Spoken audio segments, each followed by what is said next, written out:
เดินทางผิดชีวิตหมองตรองดูหน่อยน้ำฝากริ้วรอยบนแผ่นหลังคุมเคร่งครัดระเบียบยิ่ง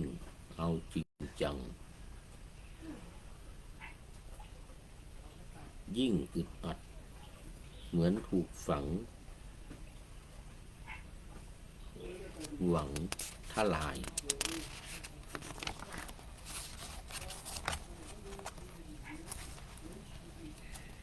ฝ่ายมุมมาม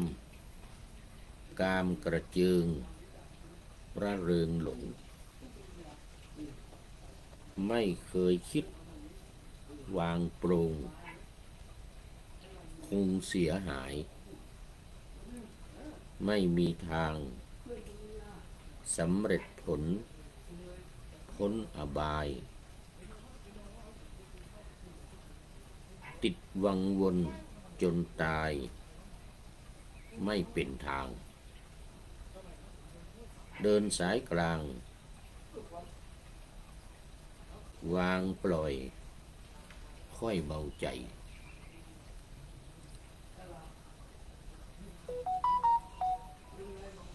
มัชฌิมาพาไปพบแสงสว่าง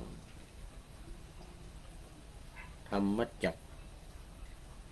กงล้อธรรมจักนำทางอัฏฐมักมุ่งสายกลางสว่างเย็นขอถวายความนอบน้อมแด่พระรัตนตรัยมีพระพุทธเจ้าเป็นต้นขอถวายความเคารพพระมหาเถระ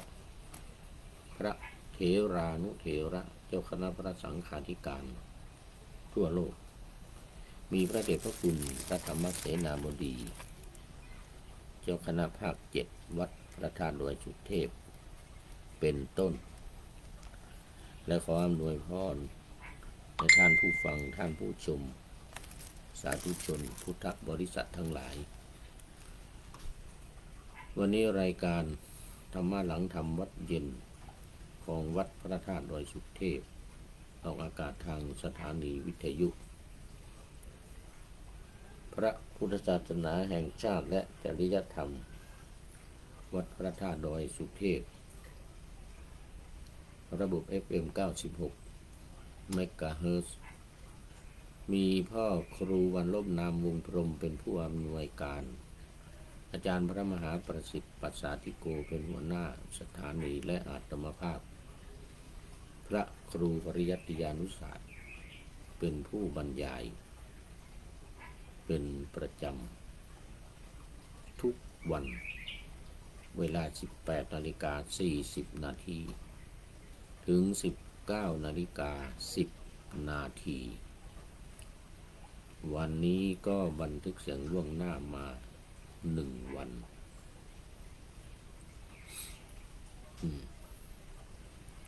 ซึ่งวันที่บันทึกเสียงอยู่นี้ก็เป็นวันอาสาฬหบูชาวันเพ็ญขึ้น15 ค่ำเดือน8หรือเดือน10เหนือ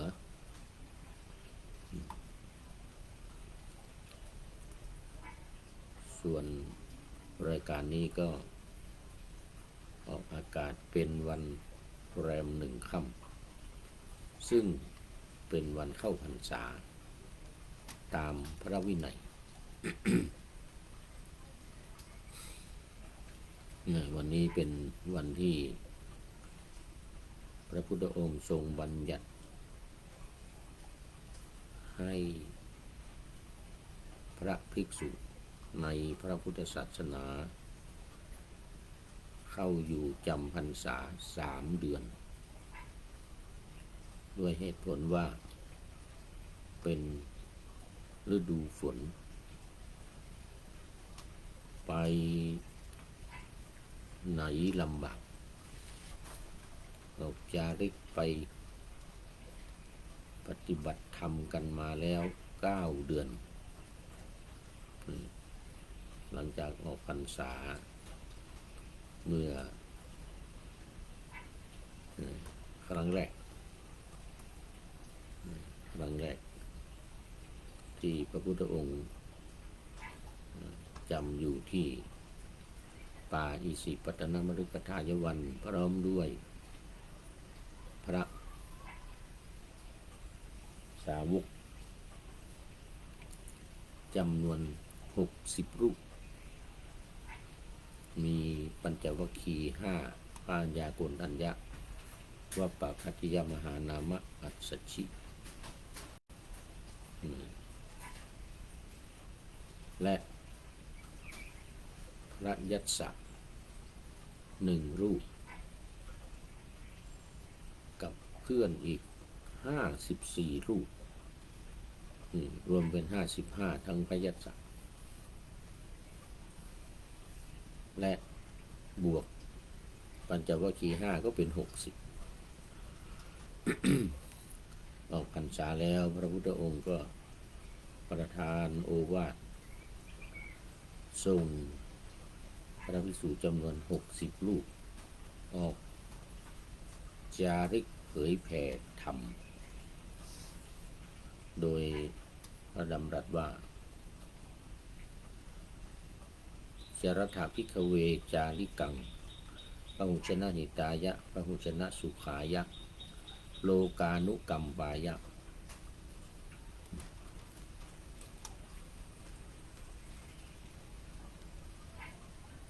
เทวมนุษย์สานัง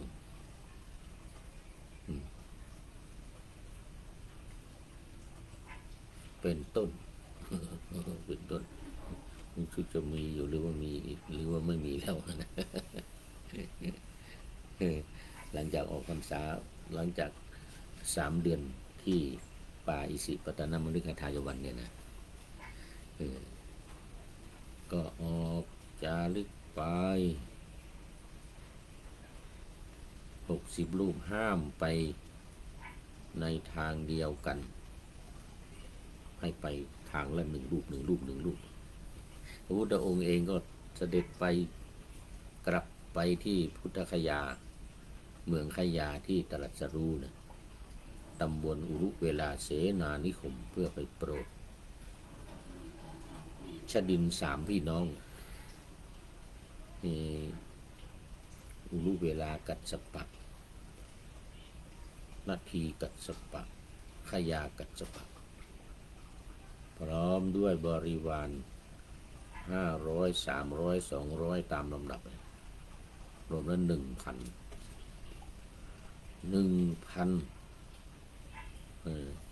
ชดิน3 พี่น้องนั่นอีกก็เป็น1,000 กับ3 รูป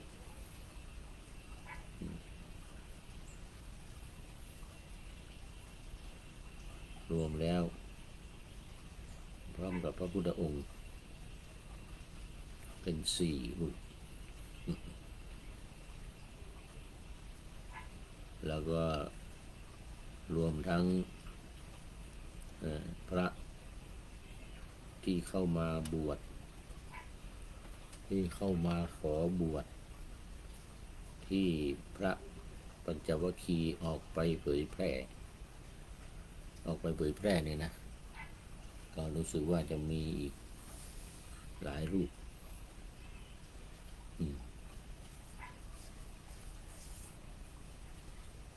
เสด็จไปกลับไปตามคำสัญญาที่พระเจ้าพิมพิสารขอไว้ตอนที่เดินผ่านเมืองราชคฤห์พระเจ้าพิมพิสารนิมนต์ศึกจะถวายเมืองให้1/2 ให้ครองเมืองราชคฤห์ใน1/2 พระพุทธองค์ไม่เอาก็พระเจ้าพิมพิสารขอว่าถ้าบรรลุเป็นพระพุทธเจ้าขอเสด็จกลับมาโปรดข้าพระองค์ขอเสด็จกลับมาโปรดคราวนี้ละพอได้ โดยเฉพาะเนี่ย1,000 กับ 3เนี่ย1,000 กับ 3 รูปเลยนะก็มาราชคฤห์เนี่ยกลับมาราชคฤห์แสดงธรรมให้พระเจ้าพิมพิสารบรรลุเป็นโสดาบันพร้อมกับบริวารอีก12,000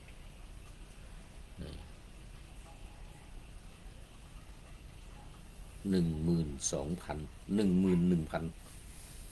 11,000เป็นโสดาบันหมดแล้วก็อีก1,000 1นหุตเนี่ยนะ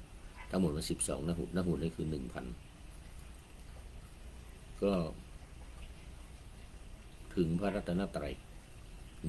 1,000 แล้วก็11,000เป็นพระโสดาบันได้เป็นโสดาบันมีพระเจ้าพิมพิสารเป็นต้นเป็นโสดาบันเสร็จแล้วพระเจ้าพิมพิสารถวายวัดเวรุวันสวนไม้ไผ่เป็นวัดถวายพุทธองค์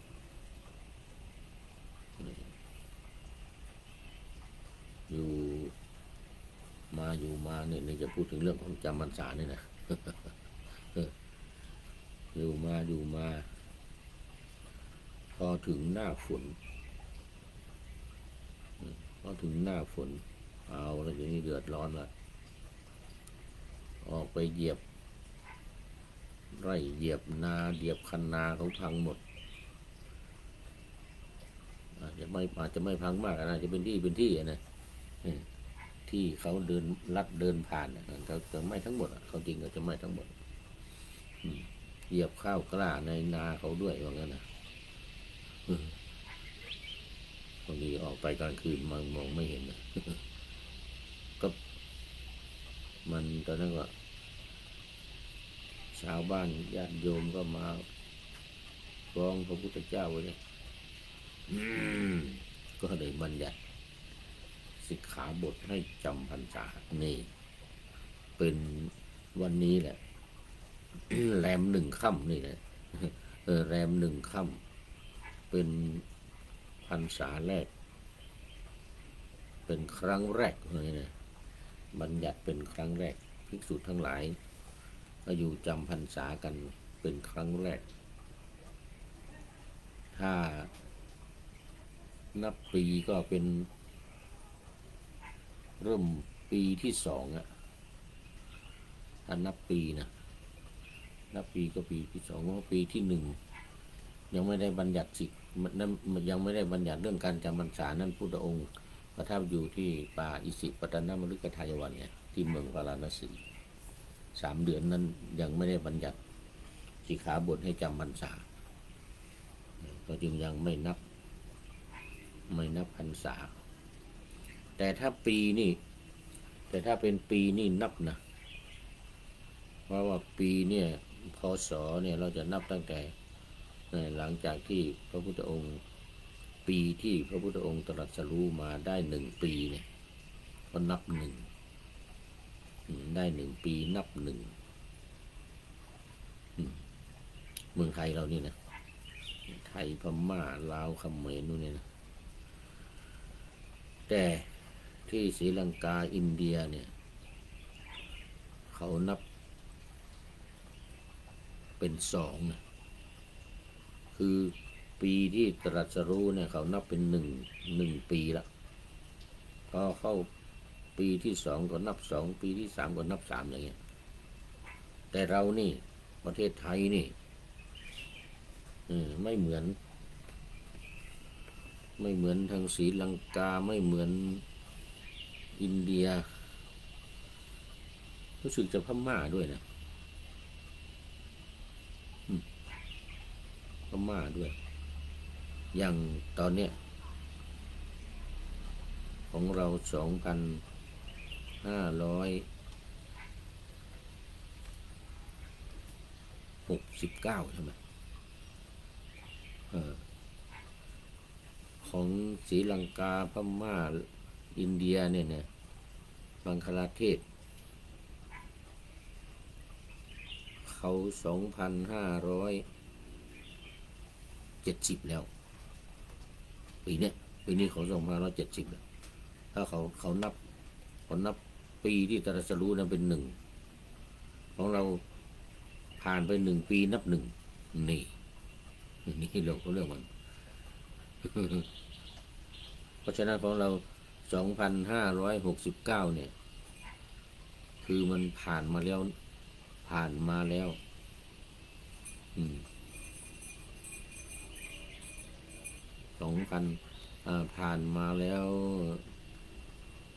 เขานับเป็น70แล้วที่ศรีลังกาอินเดียเขานับ70แล้วแถวบังคลาเทศแถวมาถึงนี่พม่านี่ก็นับ70เป็น2570ปีนี้ของเราเป็น2569เพราะว่าปีที่ตรัสรู้นั้นเรายังไม่นับพอผ่านมา1 ปีแล้วเดี๋ยวมันเริ่มนับหนึ่งเพราะอะไรเพราะนับเต็มไงนับเต็มคือมันเต็มมา1 ปีอ่ะเราก็นับ1สมมติเราตรัสรู้ปีที่แล้วเนี่ยวิสาขะปีที่แล้วพอมาถึงวิสาขะปีนี้เนี่ยครบ1 ปีเรานับ1แต่ศรีลังกาอินเดียบังคลาเทศพม่านี่นะเขานับ2แล้วเขานับปีนั่นนะปีที่แล้วเขานับ1นะพอมาถึงปีนี้เขานับ2อ่ะพอมาครบวิสาขะปุ๊บนี่นะเขานับ2อ่ะเพราะอะไรเพราะว่าพศมันผ่านมาแล้วหนึ่งศกมันผ่านมาแล้ว1 ศกเข้าใจนะเป็นอย่างนี้เพราะฉะนั้นตอนนี้เนี่ยศรีลังกาอินเดียบังคลาเทศแถวพม่าอะไรอีกเนปาลภูฏานพวกนี้นะตอนนี้เขา70ปีนี้เขา70พอปีหน้าดิปีหน้าวิสาขะปีหน้าเนี่ยเขาจะนับ71ของเราเพิ่งนับ70พศเรานับ70อันนั้นพักไว้ก่อนเรามาดูเรื่องจำพรรษาเนี่ยก็มาเริ่มปีที่2มาเริ่มปีที่2นับ1 พรรษาปีนี้นับ1 พรรษาคือหลังจากที่พระพุทธเจ้าไปอยู่มาแล้ว1 ปี1 ปีครบวันวิสาขะนี่นะ1 ปีครบแล้วเนี่ยเข้าปีที่2เนี่ยจึงบัญญัติสิกขาบทเพื่อจำพรรษาครั้งแรกเพราะฉะนั้นปีนี้ปีนั้นพอออกพรรษาพอถึงเดือนประมาณตุลาเนี่ยก็นับ1 พรรษาในการนับพรรษานี้นับตั้งแต่นี้มานับตั้งแต่นี้มาแต่การนับปี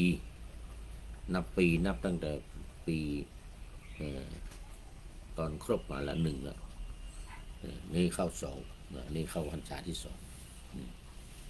เอาละทีนี้ก็พอก่อนเรื่องจำพรรษานี่พอก่อนก็ถือสำหรับวันพระก็ขึ้น15 ค่ำญาติโยมสาธุชนก็ถือโอกาสเป็นวันทำบุญเนื่องในวันอาสาฬหบูชา คือวันที่พระพุทธองค์แสดงปฐมเทศนาคำว่าอาสาฬหะหรืออาสาฬหะนี่นะมันแปลว่า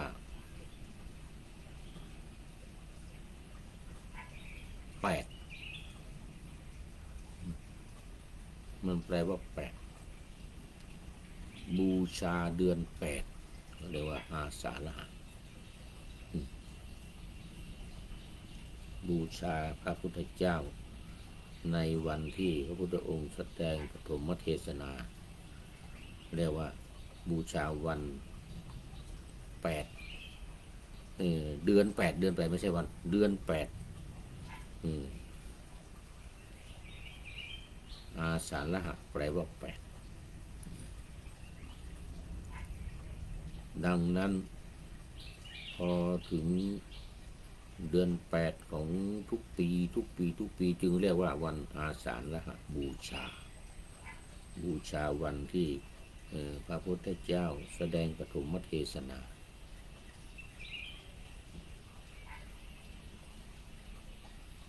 จบ เอามาดูธรรมะกันดีกว่าเดี๋ยวมันจะหมดเวลาแล้วนี่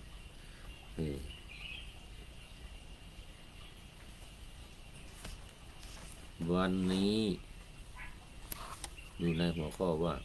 ฉันทะเป็นมูลเหตุแห่งความทุกข์นะฉันทะคือความพอใจนะเป็นมูลเหตุของความทุกข์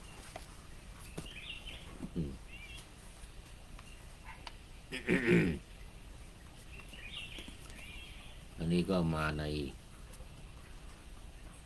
สลายตนะสังยุตตนิกายสลายตนะวรรคสังยุตตนิกายพระสุตตันตปิฎกเล่มที่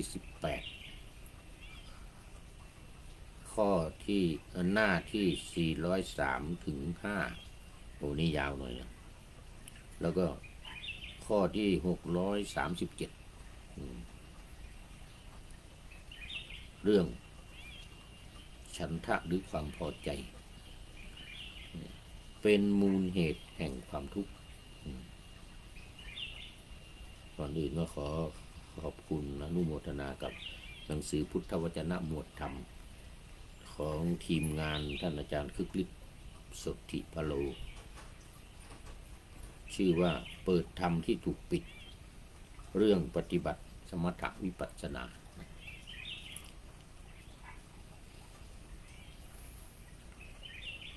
ใจความนี่ว่าไปแล้วตอนหนึ่งนะนี่นี่ว่าไปแล้วตอนหนึ่งคามนินะคามนิตอนที่แล้วพูดถึงแล้วว่าปรารภอดีตการแสดงความเกิดและความดับแห่งทุกข์แก่ท่านว่าอดีตการไม่มีแล้วอย่างนี้ความสงสัยความเคลือบแคลงในข้อนั้นจะพึงมีแก่ท่านถ้าเราปรารถนาอนาคตการแสดงความเกิดและความดับแห่งทุกข์แก่ท่านว่าในอนาคตการจะมีอย่างนี้แม้ในข้อนั้นความสงสัยความเคลือบแคลงและพึงมีแก่ท่านอันหนึ่งแล้ว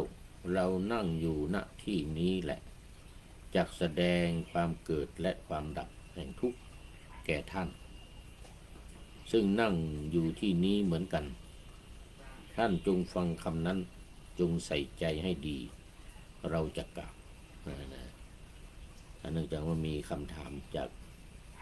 คำนี้ว่าข้าแต่พระองค์ผู้เจริญข้าพระองค์ขอโอกาสขอพระผู้มีพระภาคโปรดทรงแสดงซึ่งเหตุเกิดและเหตุดับแห่งทุกข์แก่ข้าพระองค์เถิดเหตุที่ทำให้เกิดเหตุที่ทำให้ดับแห่งทุกข์เนี่ยมันคืออะไรพระพุทธองค์ก็ตรัสต่อไปว่าคามันนี้ท่านจะสำคัญข้อนั้นเป็นอย่างไรโสกะปริเทวะทุกขะโทมนัสอุปายาสะจะพึงเกิดขึ้นแก่ท่านเพราะหมู่มนุษย์ในอุรุเวละกัสสปนิคมที่ถูกฆ่าถูกจองจ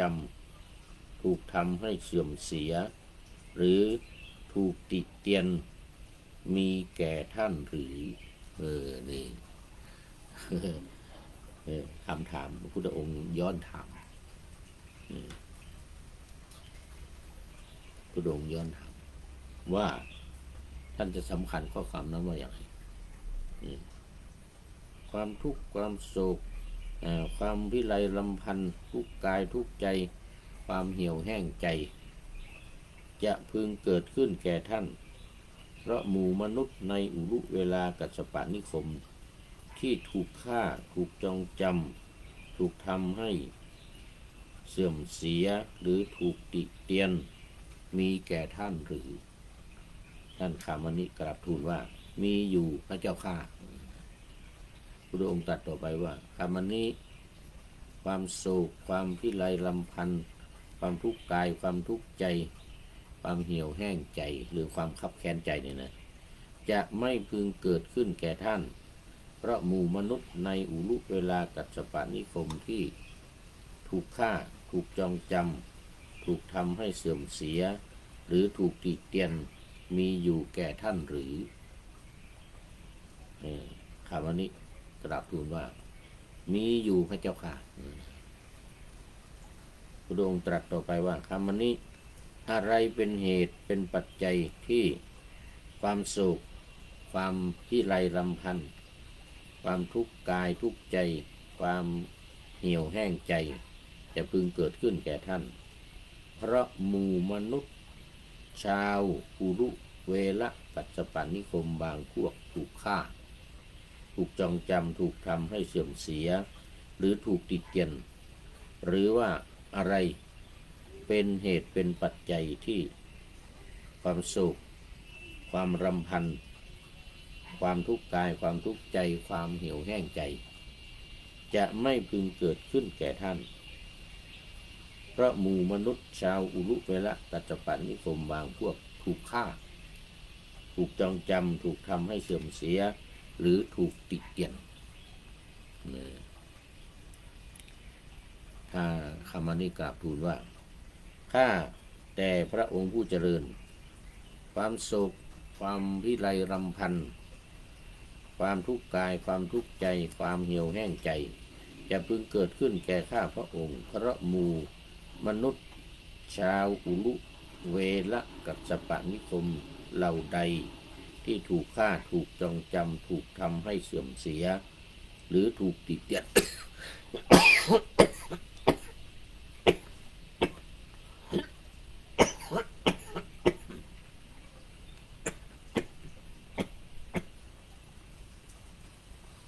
ขออภัย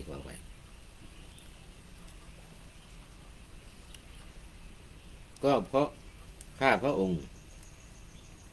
มีฉันทะราคะคือมีความพอใจมีความใคร่ในความพอใจ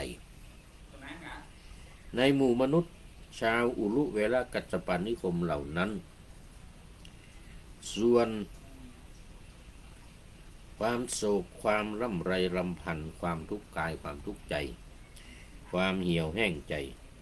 จะไม่พึงเกิดขึ้นแก่ข้าพระองค์เพราะหมู่มนุษย์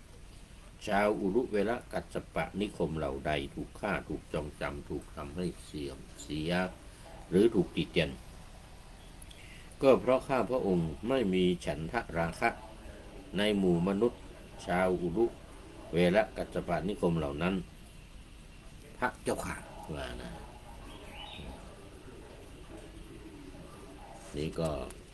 หมายถึงว่ามันเมื่อชาวบ้านถูกฆ่าถูกตำหนิติเตียนหรือถูกทำให้เสื่อมเสียเนี่ย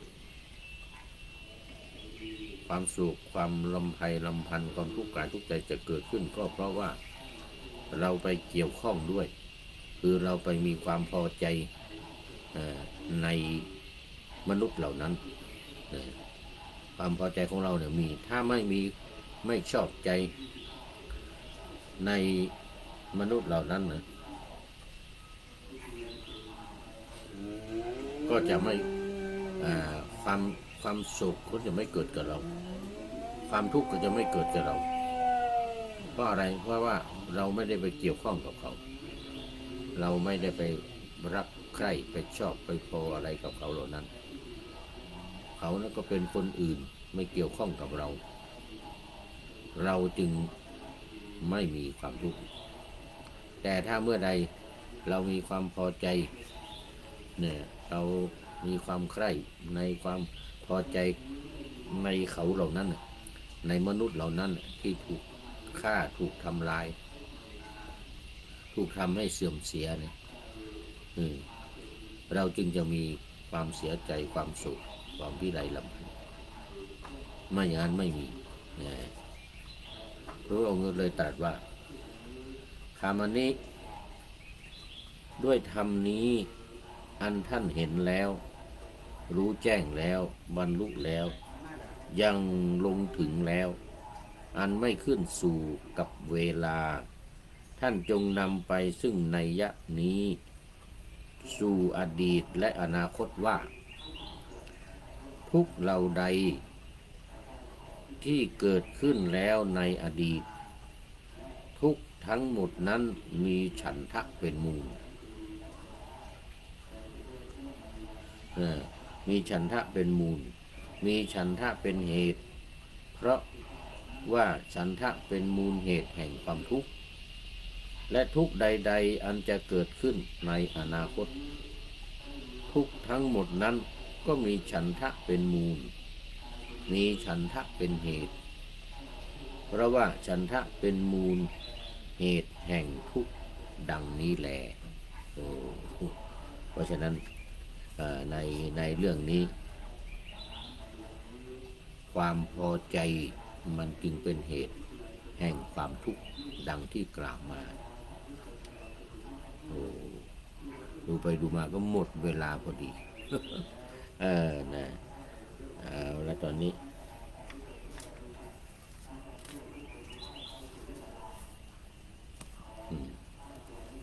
หมดเวลาพอดีมาดูข้อคิดท้ายรายการหน่อยเดินทางผิดชีวิตหมองตรองสักหน่อยนี่จากผู้ใดเนี่ยเดี๋ยวก่อนต้องดูชื่อก่อนพิสิทธิ์ศิวิไลร้อยกรองพิสิทธิ์ศิวิไลหลายครั้งแล้วบทประพันธ์ของคุณพิสิทธิ์ศิวิไลนะ นี่บอกว่าเดินทางผิดชีวิตหมองตรองสักหน่อยหนามขวากฝากริ้วรอยบนแผ่นหลังคุมเคร่งครัดระเบียบยิ่งเอาจริงจัง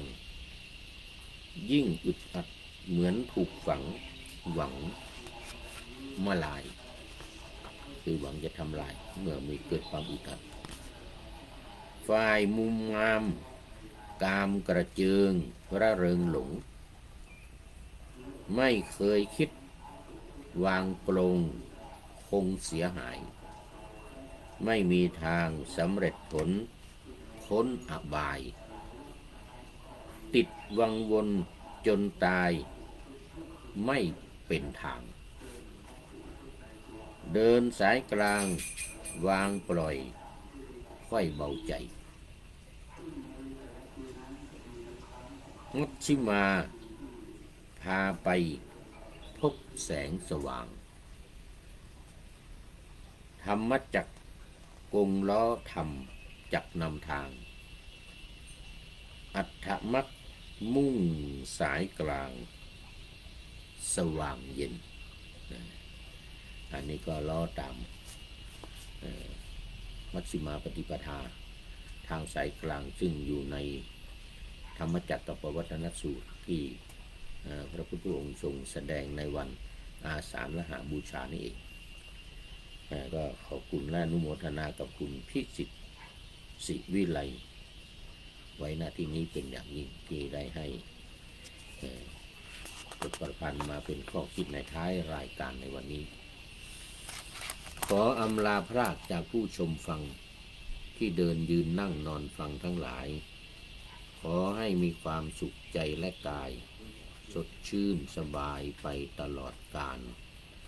นำเอาธรรมะไปปฏิบัติเพื่อให้กำจัดทุกข์ใหญ่ไพพานคนเกิดตายในวัฏสงสารบรรลุนิพพานทุกท่านกันเถิดขอเจริญพร